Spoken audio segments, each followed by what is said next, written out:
Welcome back to Commuter Greek. Today I'm going to introduce you to our new creative writing departmental squirrel. There we go. Nice to be able to look through the camera for once.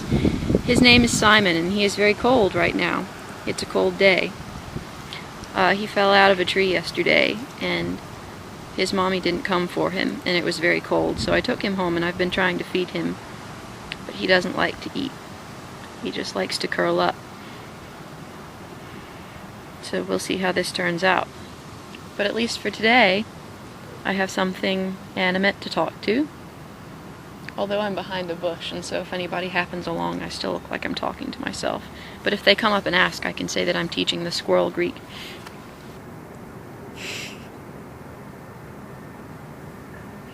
Alright, vowels. We have the short vowels, epsilon, omicron, e, a. It's difficult to differentiate between omicron and alpha, and he's crawling away! Go back!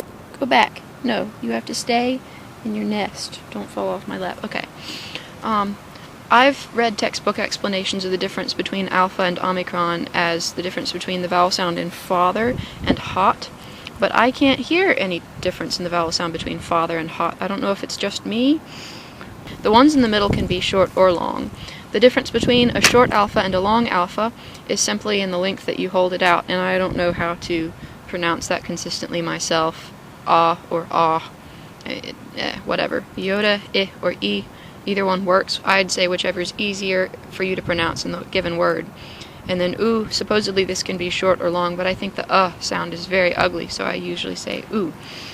Then we have eta, which think of it as a long epsilon, a, and omega, the long omicron, o, which brings us to diphthongs. Yay! Now, I've heard all sorts of crazy pronunciations for these, but please follow Mounts. If you don't have Mounts, you should get Mounts. Mounts is the bomb. So, these are pretty intuitive. He says pronounced alpha iota as an isle. Well, if you think about it, it's I. So, and then as in 8, a, oi, ow. Now when we get to omicron upsilon, as in soup, I don't really get that, but it looks like the OU in soup, and so it's pretty easy to remember regardless. And then ui, as in sweet, eu, or eu, yeah, just remember as in feud. It's easier to pronounce than whatever literal pronunciation you try and concoct from that. If you pronounce the vowel sounds consistently, then you won't have so much trouble learning the spelling of words. I don't know why that's so difficult for people to grasp. Differentiate the pronunciation of your vowels, and then you can spell. Another note, do not pronounce he as kappa. Don't look at that and say k. It's ch. If it's hard for you to do, suck it up and try again. You'll get it eventually, but you don't want to confuse your spelling. Hi, Simon. How you doing? Charming distraction. Anyhow, another study tip. I'm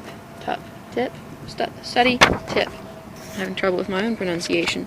When you're in chapel and you take a pen with which to write on your arm, because that's why God gave you arms and not just the palms of your hands, because you couldn't fit you could get like a chart full of case endings or something in the palm of your hand, or like one paradigm, but you've got the whole length of your arm upon which to write. How generous of God to give you that for social settings in which you don't want to carry a prominent notebook and advertise your expectation of boredom.